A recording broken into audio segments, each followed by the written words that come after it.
I was diagnosed July 2nd, 2021, right? We all remember that day, right? You can always remember the date that you were told you had cancer. I got the diagnosis in the car. My husband was sitting next to me. He started crying, and we both started to cry. And then I went to work. I can still remember we were parked in a McDonald's and just silence, and then tears, and then, kind of shock. I was at work, and I was called and told by a very young resident who clearly did not have a lot of experience sharing this kind of news that I had been diagnosed with breast cancer. So I think I had to make him feel as good as he was trying to make me feel with the news, and then I went out into my car and cried. My friend, who's a nurse, read my chart, and she was the one that gave me the results and told me, hang up the phone, call your mom, tell her to come over, and just have her be with you today, and then worry about it tomorrow. The plan was for surgery, chemotherapy, radiation, and then, of course, hormone treatment to follow up because I had hormone-positive cancer. I had a more unknown genetic type. It's called ATM. It does not dispense money, unfortunately, but it cost me both breasts. Whether it be lab tests are abnormal, your CT scan was abnormal, you need another biopsy, those kind of things. Nothing is ever set in stone, and that's the one thing with cancer and its treatment. You feel like you go down one hallway, and then there's something else that will pull you away from that. I saw my physical therapist, and I just burst into tears in his office. I was so tired of not being able to be active, to have any sort of active role. And he was the one that told me about recovery on water. My second daughter knew a lot about me, about exercise, and she was like, Mom, I just don't think you're a gym person. I don't think it's gonna last. And I'm like, yeah, I agree. She was, going through the internet and found Roe. And I went to the open house, and that's how it all started. I have to say, I was kind of, should I say, reluctant, but also a little frightened of the whole prospect of going on water. I can swim, but I was not a real big water fan. And I didn't even know what a regatta was, so I had to look it up.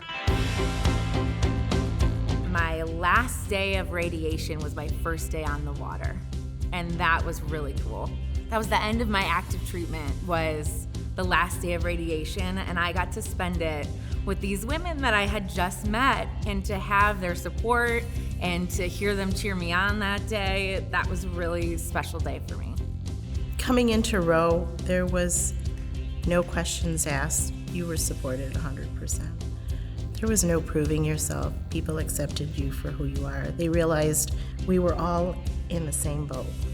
We were all trying to master rowing in some way. Some a little ahead of others, some of us still starting from the beginning.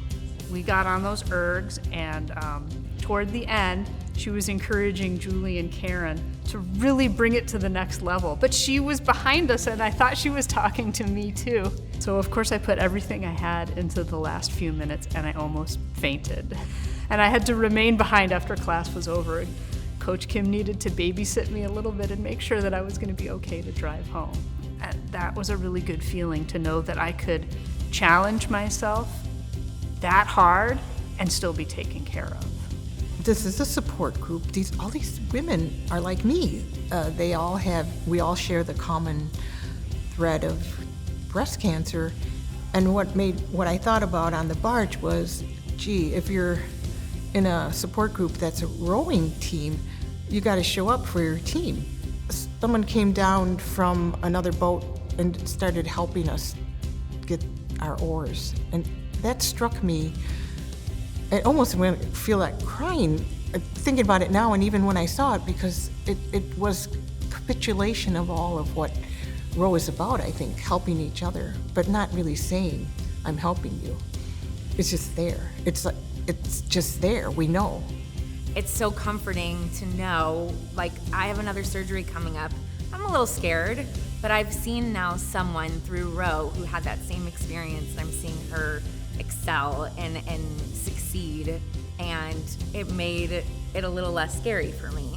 No one expects that line of a breast cancer diagnosis to cut across their life, but it happens. And when it does, we step over it. And there's a ton of life on the other side of that line. When you support Roe, you're supporting mothers, sisters, girlfriends, single ladies. You're supporting women who have been through a lot. It has allowed me to do things that I didn't think I was capable of doing. It's been everything to me and my recovery.